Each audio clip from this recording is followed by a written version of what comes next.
TitleMatchNetwork.com. Steve's a good guy. He seemed to, like when you're in that spot, you're under a lot of pressure. Mm-hmm. So, I mean, some guys used to be like, well, Steve's over there in his own dressing room, doesn't hang out and bullshit with the guys. I'm like, when you're in that spot, you don't understand what's on your mind.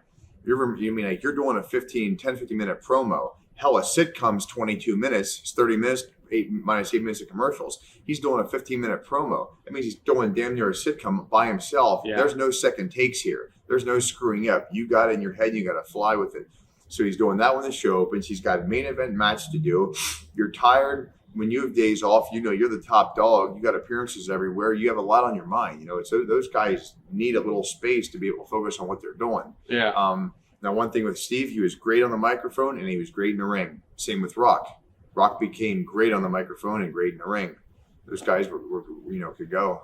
I like doing the hardcore stuff because I like being able to showcase some of the things I was better at. Like I like doing my sticks. I like doing my kendo stick routines, doing nunchucks, or just using weapons in general. So I like that because no matter what we picked up, I seem to be able to just, flow with it. And I tried to develop new ways to use things. So every time I had a hardcore match, I tried to use things in different ways so people would stay into it.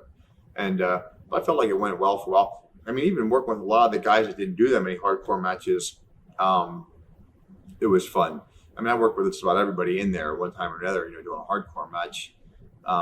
Now, using my sticks and a lot of the weapons were my forte, but when you're using some of those gimmicks, it's always easier to get a pop from the people with some things. Sure. Like when you're hitting somebody with a garbage can or a lid, and then it cracks like that, it's easy to get a pop.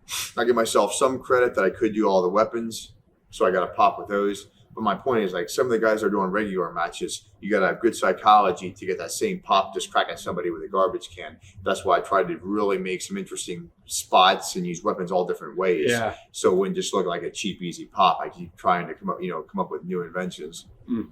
How important was the timing of you getting into the WWF at the time, like right around 97, 98, right before it took off? You seemed to get in right at the perfect time. I think I did well getting in at that point. Well, for one, the houses were good. Yeah. Two, the crew was good. Now, there's a flip side to that, though, too. If you get in when the business is not good and they don't know who they want on top, it's easier to work your way up. When you get in and it's slammed like that with talent, you've got to bust your ass to get to here. I mean, here's the top. Here you got 12 matches on the card, and you're climbing your ear, you're climbing your ear. It's not that easy to get to the top when there's all that talent. Yeah. It's like a lot of the guys back then got into the business now, I think it'd be easier to climb up. They do have some good talent in there, but again, talent is mic talent and ring talent. Now, they have some guys in there that are good at the microphone, but I don't know if the guys are reading or pre-writing too many of their promos for them. I just think they need to let a couple of the guys wing it. They need to just let them fly, because when those catchphrases and things click in your mind, it's not something that you can sit at home and just think. It's just, you can sit there and think for 10 years and not think of a great catchphrase to use in the ring. But when you wing it, sometimes it just flows and you're like, there it is, and it hits you and you keep on going with it. And then the people have something they can't wait for your promo because they can't wait for it to end so they can chime in with you, like Austin's, that's the bottom line, Rock, and so on. And once they develop that niche, then they had more and more catchphrases. And there's nobody in there right now that has that. Yeah.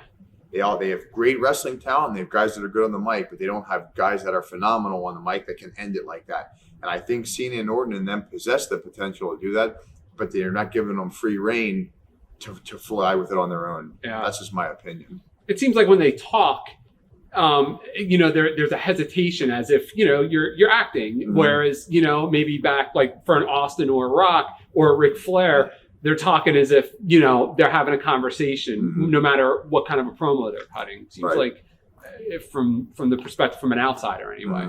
TitleMatchNetwork.com.